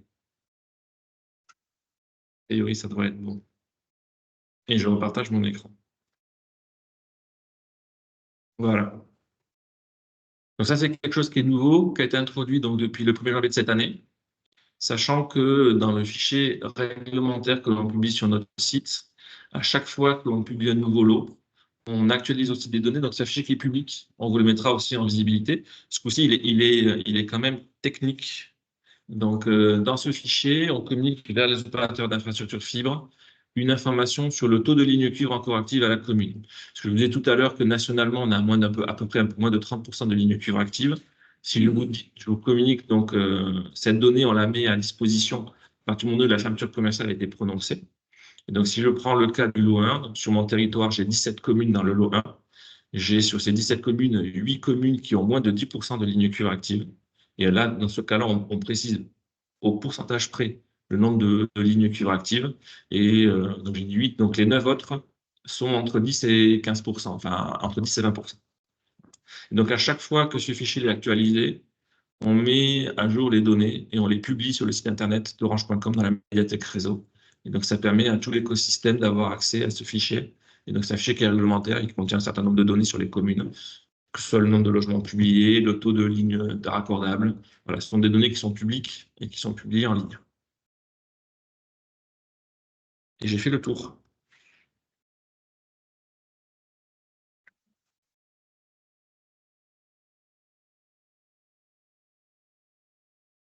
Qui sont à côté, mais est-ce que ceux qui sont en visio, vous aviez levé la main, des questions, des souhaits de prendre la parole?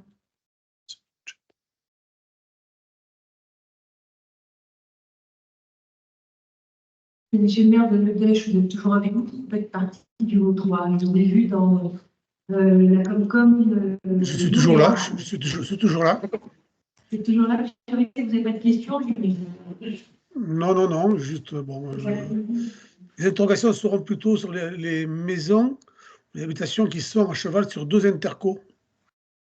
C'est plus là que j'aurai des interrogations. Voilà, parce que nous, on a un territoire. Je crois que c'était la question. Ouais, et c'est là que je verrai M. Dulon, là, si besoin était, pour qu'il m'apporte des réponses, le moment venu. Alors, effectivement, il peut arriver. Alors, nous, on appelle ça des zones dentelles. Il peut y avoir, en fait, sur certaines communes, un opérateur d'infrastructure qui est l'opérateur qui déploie toute la commune, sauf que à la frontière d'une commune, soit parce qu'il y a une rue, en fait, qui est la même rue sur 2 communes mitoyennes, il peut y avoir, en fait, sur une commune donnée, ben, dans la zone de Pau, THD 64 qui va déployer quelques logements, et dans la zone de THD 64, la fibre paloise qui va déployer quelques logements. Donc ça, en fait, c'est ce qu'on appelle les zones dentelles.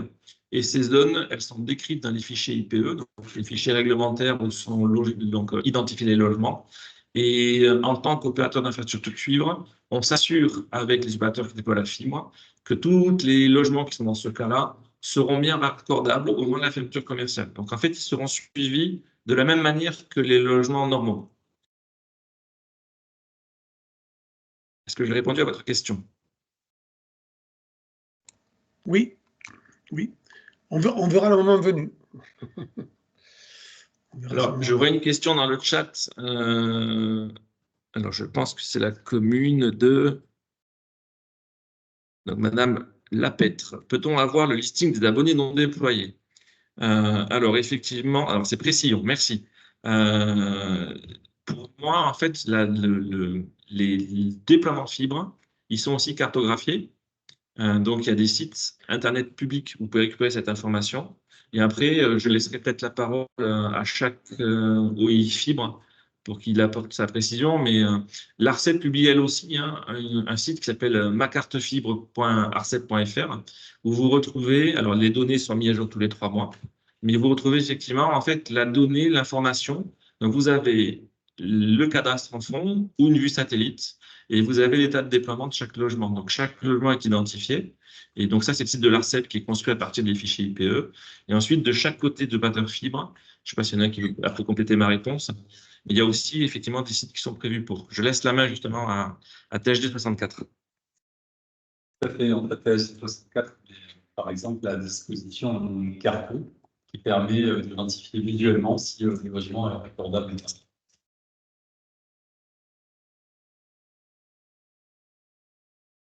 Est-ce qu'on a bien répondu à votre question, Madame Lapêtre? La commune de Précision, c'est bon? OK. Une autre question en visio, à distance?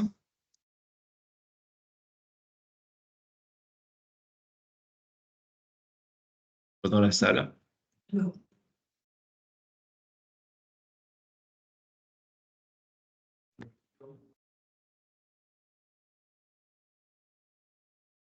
L'administré qui peut stimuler la ligne. Il y a le fibre. On n'a pas le droit de toucher au fibre pour passer la fibre. C'est une possibilité demain, quand on va arrêter, est-ce que vous autoriserez de tirer, ça servir de débit? Enfin, ça va les frais. Et d'autres questions, qu'est-ce qu'on va faire de ces photos? C'est qu'elles passent fibre dessus, souvent dans la fibre. C'est-à-dire, il va aider et il va répondre. Je prends les 2 questions. Alors, effectivement, jusqu'à il y a encore quelques mois, on interdisait aux opérateurs commerciaux qui venaient mettre en service un client fibre d'utiliser le cuivre comme aiguille. Pourquoi? Parce que si jamais vous tirez sur le câble qui a certaines années et qui casse, et que derrière, vous n'arrivez pas à mettre en place la fibre, le client, il n'a plus rien. Donc, jusqu'à maintenant, on bloquait le fait d'utiliser le câble cuivre comme une aiguille. Ça n'empêchait pas certains sous-traitants de le faire. Pour les communes qui sont embarquées aujourd'hui dans le plan de fermeture du cuivre, donc qui sont dans le plan, dans un des lots, on a assoupli ce critère-là. Je ne sais pas s'il y a une communication large qui a été faite dessus, mais aujourd'hui, le sous-traitant ou le technicien qui vient installer la fibre peut le faire, à condition qu'il ait obtenu l'accord du propriétaire. Ça veut dire qu'il doit informer le propriétaire qu'il va utiliser la ligne cuivre comme une aiguille pour tirer la fibre, mais il faut aussi qu'il lui dise que possiblement le câble cuivre peut casser. Et que s'il casse, ça peut avoir un impact après derrière. Enfin, c'est rare, mais ça arrive.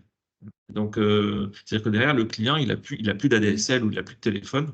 Et donc, ça veut dire que son opérateur commercial va lui fournir une autre solution. Voilà. Mais donc, effectivement, c'est rendu possible. Alors, ensuite, la deuxième partie. Alors, l'année 2024 va être structurante pour nous, puisque dans les mois qui viennent, on va lancer 2 appels d'offres pour sélectionner les partenaires industriels qui vont intervenir avec nous sur la dépose des réseaux cuivre. Donc aujourd'hui, on s'est déposé des câbles, on s'est déposé des poteaux, on les recycle, on a des obligations de le faire. C'est un tissu industriel qui est en place, on le fait. Aujourd'hui, on dépose plusieurs centaines de tonnes tous les ans dans nos réseaux de cuivre que l'on enlève. On sait que dans le cadre du projet de fermeture du cuivre, si on ne vient pas déposer les câbles cuivre, il y en a d'autres qui vont faire à notre place.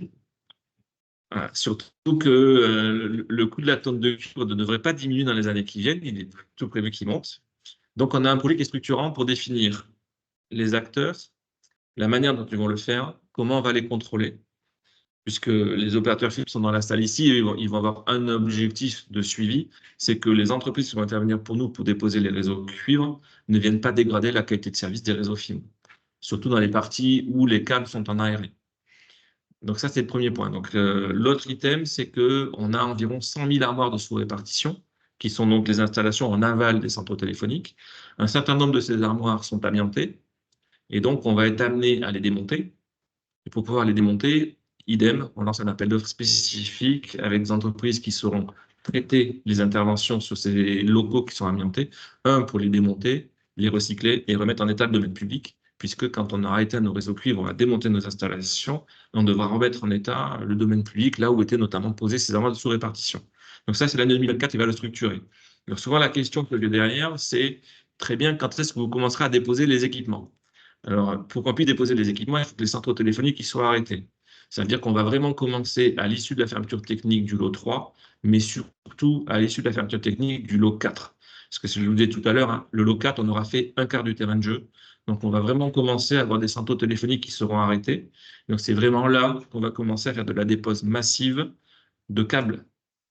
Les poteaux, par contre, ils sont très majoritairement utilisés pour faire de la fibre. Donc, tous les poteaux sur lesquels il y avait du cuivre et de la fibre, on n'y touchera pas. Par contre, tous les endroits où on a des poteaux, on en reste propriétaire. Donc, dans la zone où TH64 déploie ou dans la zone où la fibre Palo se déploie, le génie civil il est propriété d'Orange. Et donc, on le maintient, on l'exploite et on le fait vivre. Donc, sur les poteaux, on a des plans de maintenance préventive et curative.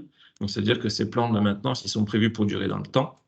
D'ailleurs, dans la nouvelle réglementation, il y a une certaine hausse de tarifs qui sont prévus sur l'utilisation de ces infrastructures d'Orange. Et ces hausses de tarifs, elles ont été effectivement construites et programmées pour que ces réseaux de génie civil, conduites et poteaux, ils soient entretenus et correctement entretenus. Et donc, souvent, la question que les élus locaux posent derrière, c'est comment, quand un câble est décroché, je sais à qui je dois écrire. Ça, c'est un point qui revient régulièrement. Aujourd'hui, quand c'est un câble cuivre, vous allez sur signal réseau, vous signalez le câble, il est décroché, c'est assez facile. Alors, il y a 2 éléments très clairs là-dessus. Pour qu'un câble soit traité, si vous avez des clients en panne, il est primordial que le client final il se signale. Donc, la première chose, le message que vous devez vraiment passer en tant qu'élu local à vos administrés, c'est que si vous avez un client, qu'il soit cuivre ou fibre, quand il est interrompu, le bon réflexe, c'est que ce client, il appelle son service client. Si vous, en tant qu'élu, vous appelez, vous faites une signalisation sur domaine réseau pour signaler qu'à un endroit, il y a un câble qui est arraché, si le câble n'est pas en travers de la route et qu'il ne met pas en péril la circulation, on ne va pas intervenir tout de suite dessus. Et si derrière, il y a des clients qui sont coupés, on ne le verra pas. Donc, c'est vraiment pour ça qu'il est primordial que quand un câble il est arraché, qu'il y a des clients qui sont en panne, les clients doivent se signaler, qu'ils soient grand public ou professionnels. Ensuite, derrière, sur les infrastructures, je sais que, je ne sais pas si tu vas en parler, côté la fibre paloise, il y a un site équivalent, et côté TG64, je crois que c'est la même chose aussi. Et donc, vous avez, en fait, pour déclarer un poteau cassé ou un câble décroché, il y a effectivement des sites qui sont prévus pour. Voilà. Voilà. Moi, je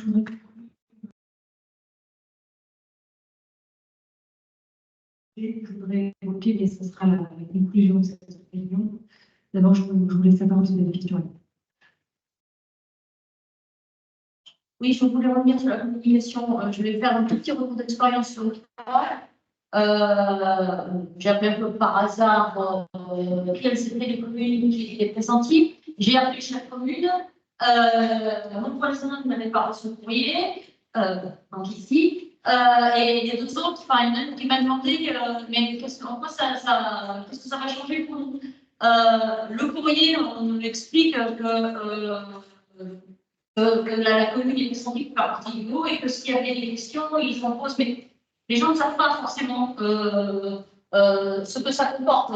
Ils reçoivent des foyers d'hélice, la rue machin, on a être fermé pour des travaux. La commune va mettre du papier sur sa porte, et puis ça va s'arrêter là. Par ailleurs, côté communication, pensez quand même aux interviews, toutes ne vont pas s'intéresser à la question. Mais en fonction, il y a des communes qui sont bien contentes que l'interco même se charge un peu de communication et de mieux comprendre globalement. Et puis par ailleurs, ce qui serait bien, c'est pour le cadre aux intercos, indiquez-nous les communes qui sont pressenties. On peut avoir un petit mot à dire sur le sujet.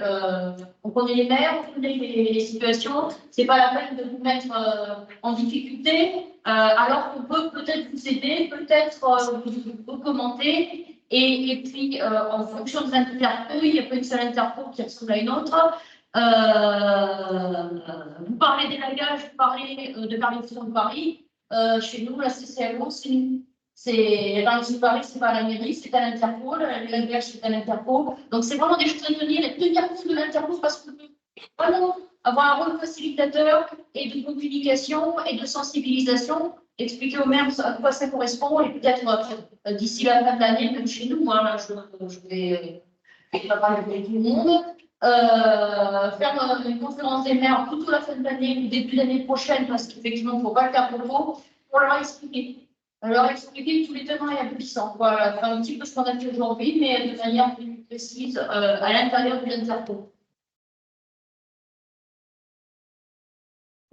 Alors, effectivement, Je crois pas que tu as donné la parole, monsieur. Je voulais conclure, mais si vous y répondre à madame. veuillez m'excuser, je vous ai coupé. Non, vous avez raison de notifier, c'est bien un projet de communication. Pour rappel, effectivement, on avait fait la phase de partage et vous l'aviez gentiment organisé à la gorge, donc vous étiez au courant aussi des communes qui étaient éligibles.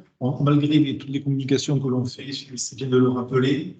Un maire peut passer à côté. Il y a des courriers qui sont envoyés, on a envoyé des mails, on les a conviés aux réunions. Aujourd'hui, vous voyez que tout le monde n'est pas présent par défaut de communication, mais pour autant, on fera le nécessaire, effectivement, pour nous assurer de toute la communication. Et puis, je ne vais pas peut-être pas aller au-delà, mais je vais laisser Madame la sous-préfète conclure. Merci pour votre réponse. Bon, je ne voudrais pas qu'on abuse trop du plan des uns et des autres, parce que je pense que certains sont chargés de famille, d'autres ont encore d'autres problèmes professionnels qui vont arriver ce soir. Je voudrais revenir sur 3 points et ensuite m'en arrêter là. D'abord, j'aimerais bien quand même qu'on puisse m'apporter par écrit des garanties de traitement sur les urgences, et notamment les solutions qui seront apportées aux personnes qui sont raccordables mais non raccordées. C'est-à-dire qu'au-delà des échanges oraux qu'on aura pu avoir cet après-midi, que par écrit, on puisse me dire quelles sont les solutions alternatives qui seront proposées à ces clients ou à nos administrés. C'est la première chose, en lien avec la sécurité évidemment. Deuxième sujet, plutôt en lien avec la communication et la relation à nos élus.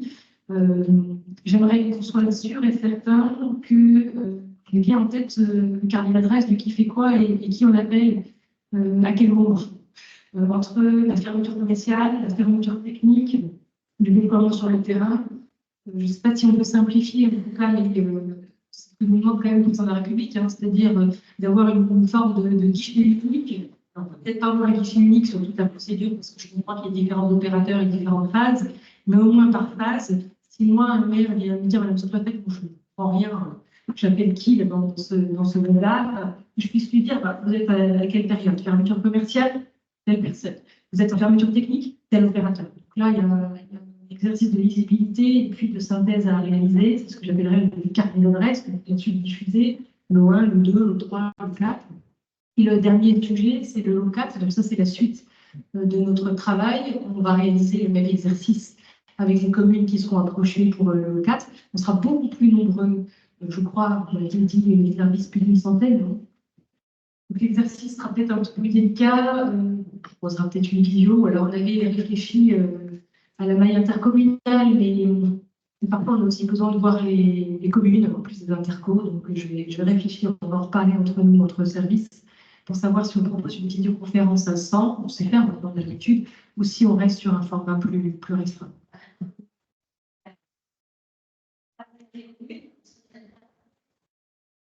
Non, c'est sur ce format-là, c'est-à-dire que est-ce que nous sommes avec les présidents d'Interco et ce comité technique et qu'on connecte la centaine d'élus avec nous sur un système de visio, parce que je ne vais pas convoquer une réunion à 150, ce serait un peu difficile pour faire des échanges comme nous venons de le faire. Voilà, merci pour tout ce que vous nous avez dit, expliqué. C'est vrai que c'est un peu long et parfois un peu difficile d'intégrer toutes les subtilités, mais je pense que c'était quand même nécessaire qu'on puisse se voir. On essaiera pour le LOCAT d'être davantage synthétique, quitte à renvoyer ensuite des éléments dans des PowerPoint ou dans des échanges en bilatéral. Des fois, si on est trop long, on perd le message essentiel et en fait, on déconnecte un petit peu. Mais qui dit sujet complexe, dit difficulté aussi à synthétiser ou à rendre difficilement plus compréhensible ce que vous nous avez dit. Est-ce que pour la fibre et pour le président, vous voulez rajouter quelque chose?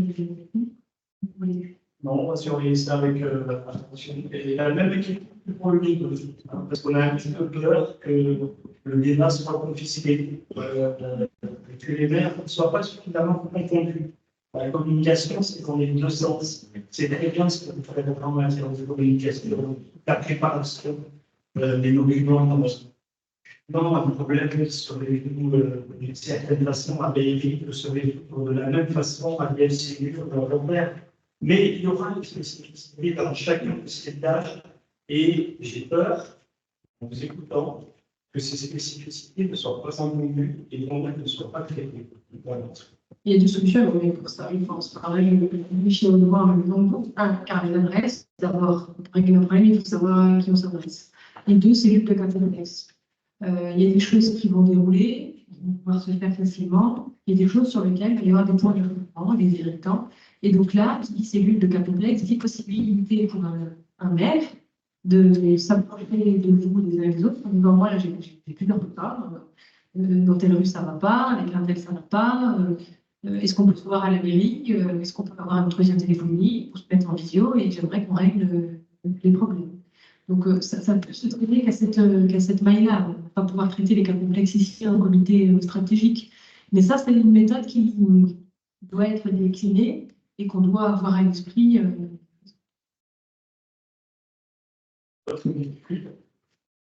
Bien avec le cuivre, la condition, c'est de repris sur la fibre. Hein, et pas se perdre de vue sur un territoire, l'engagement, c'est 100%.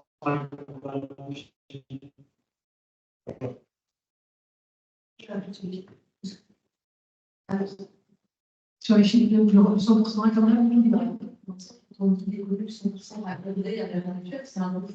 On dit la modèle de nos territoires, il y a toujours un investissement neuf. Voilà. Justement, ce petit peu dans le sens de la génération. Voilà, il y a des choses à vérifier. Et mon expérience est là. Donc, chaque chantier, chaque engagement contractuel a ses propres clauses de revenus et de contrôle. Moi, je suis comme Saint-Thomas, comme disait mon ancien maire. Je ne crois qu'on peut le voir. Et je pense que les uns et les autres, dans nos responsabilités communes, cet adage, vous pourriez aussi en faire fortune. Voilà. Alors, on ne va pas terminer sur des doutes, des suspicions, du scepticisme. En ce lundi soir de semaine, je pense qu'on a besoin d'optimisme et d'énergie et de foi en les uns et les autres.